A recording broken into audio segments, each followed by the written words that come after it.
将军孤坟无人问，戏子家事天下知。我身旁的这位民族英雄，还有几个人认识？你知道他叫什么名字吗？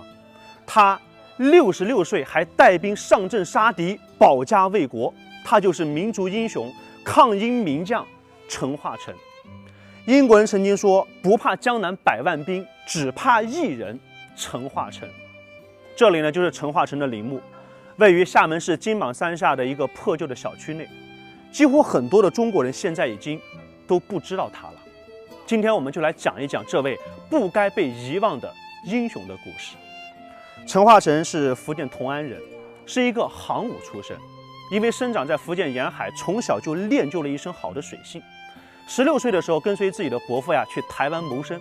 在嘉庆2年，22岁的陈化成为了报效国家，加入了清军水师。在军中，他作战勇敢，经过多年的历练，不断的晋升，从把种、千种、参将，一直做到了镇守金门的地方总兵。道光10年，也就是公元1830年。陈化成被提升为福建水师提督，驻守厦门，成为从一品的封疆大吏。当时鸦片走私非常的猖獗，他率领水师镇守海疆，认真的巡查缉私，多次驱逐逼退沿海滋扰的英国战舰。在个人生活方面，他更是非常的清贫简单，更不允许家人大吃大喝，穿艳丽的衣服。不仅如此，他还把自己的俸禄全部都拿出来，建立书院，编修地方书籍，发展教育，修缮士兵的营房，关心将士的生活。当地百姓都尊称他为陈老佛。1840年鸦片战争爆发，年届65岁的陈化成临危受命，调任江南提督，赶赴抗英一线上海吴淞口。吴淞口是保卫长江门户的要塞，一到任他就积极的修筑炮台，铸造新炮，沿着海边修筑了很多的堡垒，训练水师。陈化成与官兵同起居，共甘苦，以身作则，深得军民的拥护。他还曾对官兵们说：“人莫不有一死，为国而死，死亦何妨？我无畏死之心，则贼无不灭矣。”1842年，英军进攻了上海的吴淞口。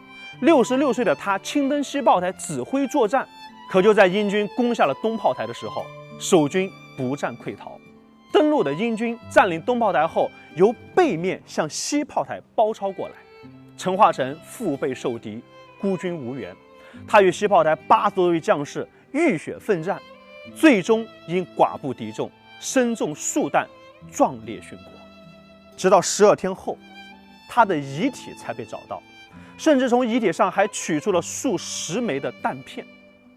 为了躲避英军的追逐，他的部将将他的遗体藏在芦苇丛中，后来由嘉定县令派人收敛于嘉定的武庙当中，当地百姓为之罢市哭奠。同年9月，陈化成的遗体被运回了厦门，安葬在了这片土地之上。英军统领在进占上海之后，还心有余悸地说：“倾国若有2化成，吾等死无葬身之地矣。”吴淞要在失守之后，英军占领了上海，攻陷了镇江。8月4日直逼南京。8月29日，清政府与英国签订了中国历史上第一个不平等条约《南京条约》。这是一段不堪回首的历史，也是一个英雄辈出的时代。陈化成一身戎马，忠肝义胆，为官清正廉明，展现出了中华儿女不畏强权、英勇不屈的英雄气概。他的精神应该铭记于所有的炎黄子孙的心中。犯我中华者，虽远必诛。